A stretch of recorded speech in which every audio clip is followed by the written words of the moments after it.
예, 여러분 안녕하십니까. 오늘은 지금까지 1편, 2편을 강의를 했는데요. 말씀을 드렸는데요. 거기에서 조금 보완할 사항을 말씀드리고 또 되짚어보는 시간을 갖도록 하겠습니다.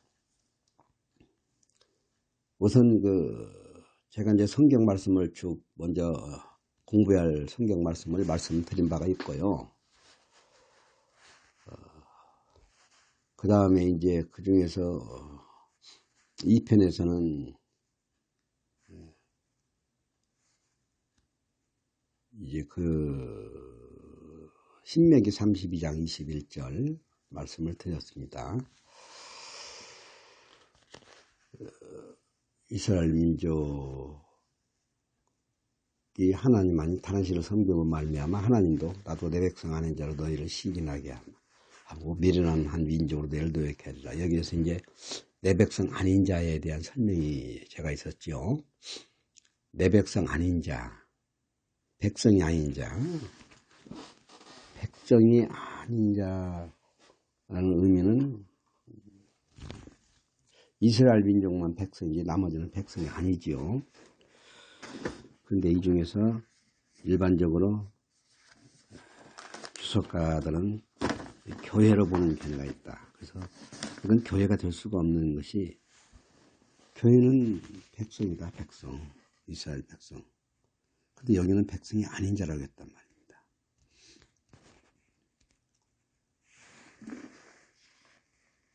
백성이 아닌 자고, 여기는 분명히 백성이 아닌 자로서 시기나게 한다고 했어요.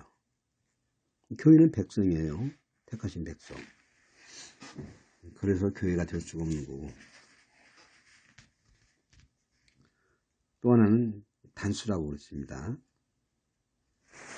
그런데 제가 네이션이라는 말을 많이 언급을 했는데, 피플이라는 말도 이제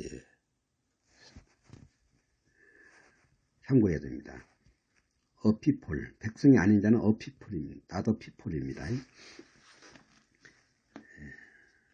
피플, 피플은 민족이라는 의미로 사용이 되죠. 민족. 네이션도 뭐 같은 의미로 사용되는 경우가 있습니다. 그러나 엄밀히 본다면 people, 백성이 아닌 자, 여기에서 백성이라는 표시를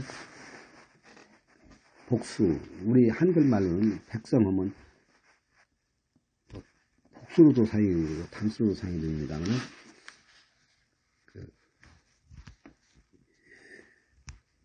히라바나 히브리어는 단수, 복수 구별이 명확합니다. 그래서 여기는 원어에는 분명히 people로 나와 있어요. 한 민족이라는 뜻입니다. 한 민족. 한 민족으로 시기나게 하겠다. 이렇게 제가 추가로 말씀드리는 부분이 있고요. 또 하나,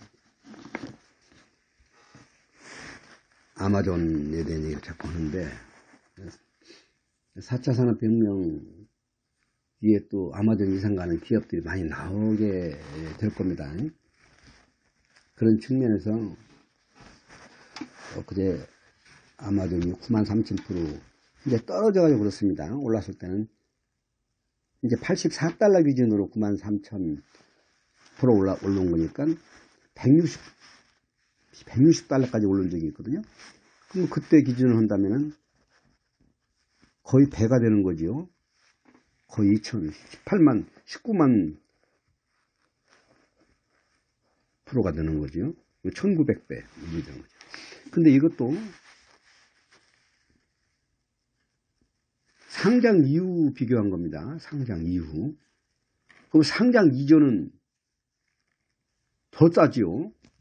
예를 들어서 네이버, 제가 2002년도에 그때 네이버 500원, 2002년도 이전, 2001년도인가 그때 네이버 500원 그랬어요. 액면가 그때 얼마였는지 모르지만 500원 그랬어요. 그랬던 게 지금 막 어마어마하게 올랐지 않습니까? 그러니까 상장 전에는 상장할 때는 상당히 올라가기가 상장이 되는 거예요. 아마존도 상장 이후 비교했을 때 160불까지 올랐을 때는 거의 19만 프로 1900배가 되는 거고, 상장 이전에 그 비상장 시절에는 더 싸지요. 잠깐 이런 말씀 드리는 이유는 지금 현 상황이 이렇다는 얘기죠. 4차 산업혁명 이 이제 주도하게 될 때 우리나라에서나 미국에서나 제가 볼 때는 저는 이제 어찌됐든 현재 육안으로 봐서는 잘 표시가 안 나죠. 어느 나라가 앞서고, 근데 육안으로는 일단 미국이 앞서는 걸로 보이지만 4차 산업혁명은 웹3 환경이기 때문에 웹3 환경 하에서 지금 드러난 기업은 없습니다.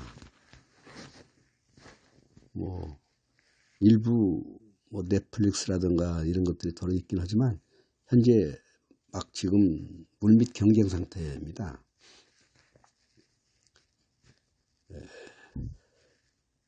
그래서 그 애플이나 뭐 페이스북 다 이게 웹2 환경, 현재는 웹2 환경이죠.